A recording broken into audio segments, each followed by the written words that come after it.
बर्फ का समोसा। एक दास्तान। दुनिया के किसी कोने में ऊंचे पहाड़ों के दामन में एक छोटा सा गांव बसा हुआ था। ये गांव अपने सर्द मौसम और खूबसूरत मनाजिर के लिए मशहूर था। सर्दियों में हर चीज़ बर्फ से ढक जाती। दरख्त, मकानात और सड़कें सफ़ेद चादर में लिपटी नजर आती। मगर उन सब के बावजूद इस गांव के लोग खुशबाश और मेहनती थे। उन्हें बर्फ से डर नहीं लगता था, बल्कि वो इसे अपनी जिंदगी का हिस्सा समझते थे। गांव में एक छोटी सी दुकान थी जिसका नाम बर्फ का समोसा था। ये दुकान गांव के बाजार के बीचों बीच वाक़ थी और सर्दियों के दौरान लोगों की तवज्जो का मरकज़ बनी रहती थी। दुकान के मालिक का नाम नूर मोहम्मद था, मगर गांव वाले उन्हें मोहब्बत से नूर चाचा कहते थे। नूर चाचा की दुकान का समोसा मशहूर था, मगर ये कोई आम समोसा नहीं था। इस समोसे में बर्फ का खास इस्तेमाल होता था। ये सुनकर आपको हैरत हो सकती है, लेकिन ये सच था। नूर चाचा के समोसे की खास बात यह थी, उसे तैयार करने के बाद बर्फ में रख दिया जाता था ताकि वो ताज़ा और ठंडा रह सके।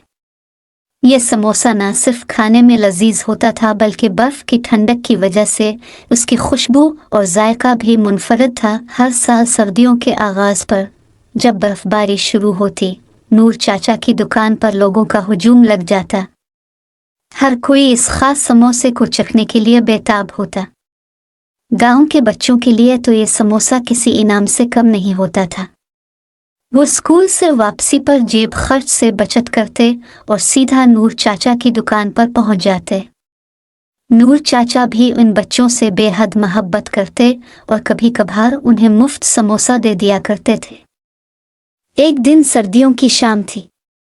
नूर चाचा अपनी दुकान के बाहर खड़े होकर बर्फबारी का नज़ारा कर रहे थे।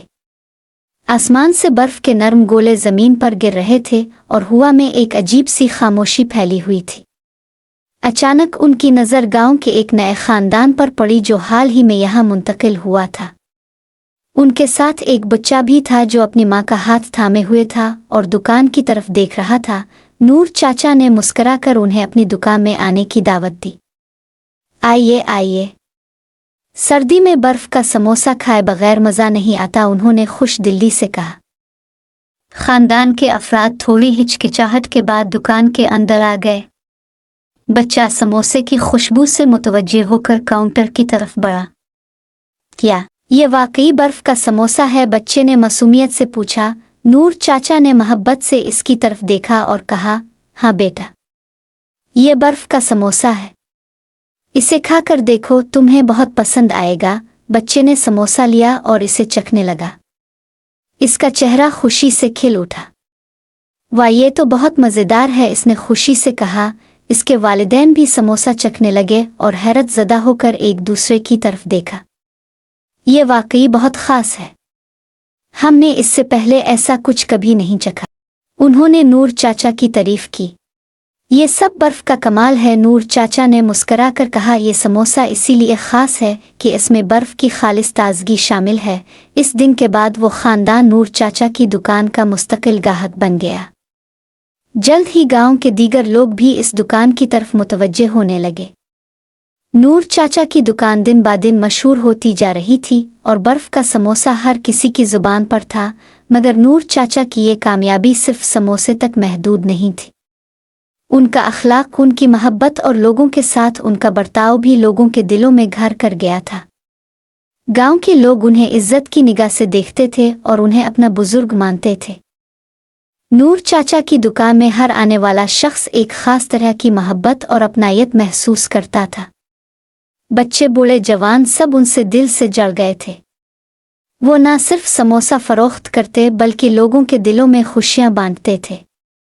नूर चाचा की दुकान एक मरकज़ बन गई थी जहाँ लोग न सिर्फ समोसा खाने आते बल्कि अपनी खुशियाँ और गम भी बांटते थे। मगर एक दिन कुछ ऐसा हुआ जो किसी ने सोचा भी नहीं था। एक सर्द रात जब नूर चाचा दुकान बंद करके घर जा रहे थे, अचानक उनकी तबीयत खराब होने लगी। उन्हें तेज़ बुखार हो गया और जिस्म में दर्द शुरू हो गया। गांव के लोग फौरन उनके पास पहुंचे और उन्हें गांव के हकीम के पास ले गए। हकीम साहब ने उनका मुआयना किया और कहा कि उन्हें नमूनिया हो गया है। गांव के लोग परेशान हो गए। नूर चाचा की दुकान बंद होने का मतलब था कि गांव की खुशियों में कमी आ जाएगी।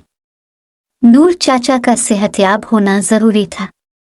हर कोई उनकी सेहत के लिए दुआ करने लगा। नूर चाचा के खानदान वाले उनकी देखभाल में लग गए, मगर उनकी तबीयत में कोई खास बेहतरी नहीं आई। गांव के लोग हर रोज उनकी खैरियत पूछने आते, मगर नूर चाचा को ये फिक्र सता रही थी कि उनकी दुकान का क्या होगा। एक दिन जब नूर चाचा बिस्तर पर लेटे थे, उन्होंने अपने बेटे को बुलाकर कहा, बेटा, मैं चाहता हूं कि तुम दुकान संभालो। लोग वहां आने के आदी हैं और मैं नहीं चाहता कि उनकी खुशियों में कमी आए। बेटे ने अपने वालिद का हाथ थामा और कहा, अब्बा, आप फिक्र ना करें, मैं आपकी दुकान का ख्याल रखूंगा, मगर मुझे आपकी रहनुमाई की ज़रूरत होगी। नूर चाचा ने मुस्कुरा कर कहा, मैं तुम्हें हर बात बताऊंगा, बस तुम लोगों के साथ मोहब्बत से पेश आना, यही सबसे अहम है। इस दिन के बाद नूर चाचा के बेटे ने दुकान संभाल ली। शुरू में इससे कुछ मुश्किलात का सामना करना पड़ा, मगर नूर चाचा की दुआएं और लोगों की मोहब्बत से हौसला देती रही। वो अपने वालिद की तरह लोगों के साथ मोहब्बत से पेश आता और जल्द ही गांव वाले इसे भी नूर चाचा की तरह पसंद करने लगे। कुछ हफ्तों के बाद नूर चाचा की तबीयत में बेहतरी आने लगी। वो धीरे धीरे सेहतयाब हो रहे थे, मगर उनके दिल में एक ख्वाहिश थी कि वो दोबारा अपनी दुकान पर जाएं और लोगों से मिलें। एक दिन जब नूर चाचा की तबीयत खासी बेहतर हो गई, तो उन्होंने अपने बेटे से कहा, आज मुझे दुकान ले चलो, मैं लोगों से मिलना चाहता हूँ। बेटे ने उनकी ख्वाहिश का एहतराम किया और उन्हें दुकान ले गया। जब नूर चाचा दुकान पर पहुंचे तो लोगों ने उन्हें देखकर खुशी से नारे लगाए। हर कोई उनकी खैरियत पूछने आया और उनका इस्तकबाल किया। नूर चाचा की आंखों में खुशी के आंसू आ गए। वो जानते थे कि उनकी मोहब्बत और मेहनत ने लोगों के दिलों में जगह बना ली है। नूर चाचा ने दुकान के काउंटर के पीछे खड़े होकर समोसे बनाए और हर एक को अपने हाथ से समोसा दिया। लोग इस दिन को कभी नहीं भूले जब नूर चाचा ने दोबारा अपने हाथों से समोसा बनाकर उन्हें खिलाया। इस दिन के बाद नूर चाचा की दुकान फिर से पहले की तरह चलने लगी, मगर अब नूर चाचा को अपने बेटे पर फख्र था कि उसने दुकान को इसी मोहब्बत और मेहनत से चलाया जिस तरह वो खुद किया करते थे। बर्फ का समोसा गांव का निशान बन गया। यह सिर्फ एक समोसा नहीं था, बल्कि मोहब्बत, मेहनत और अपनायत की अलामत बन चुका था। लोग दूर दूर से इस दुकान पर आते और नूर चाचा की कहानी सुनकर मुतासिर होते। नूर चाचा ने अपनी जिंदगी में एक सादा सा सबक सिखाया था कि मेहनत और मोहब्बत से की जाने वाली हर कोशिश कभी रायगा नहीं जाती। आज भी इस गांव में बर्फ का समोसा न सिर्फ खाने का मज़ा देता है, बल्कि दिलों को भी गर्म करता है। ये नूर चाचा की कहानी हमें यह सिखाती है कि ज़िंदगी में मुश्किलें आए तो हिम्मत से काम लेना कि घबरा जाए।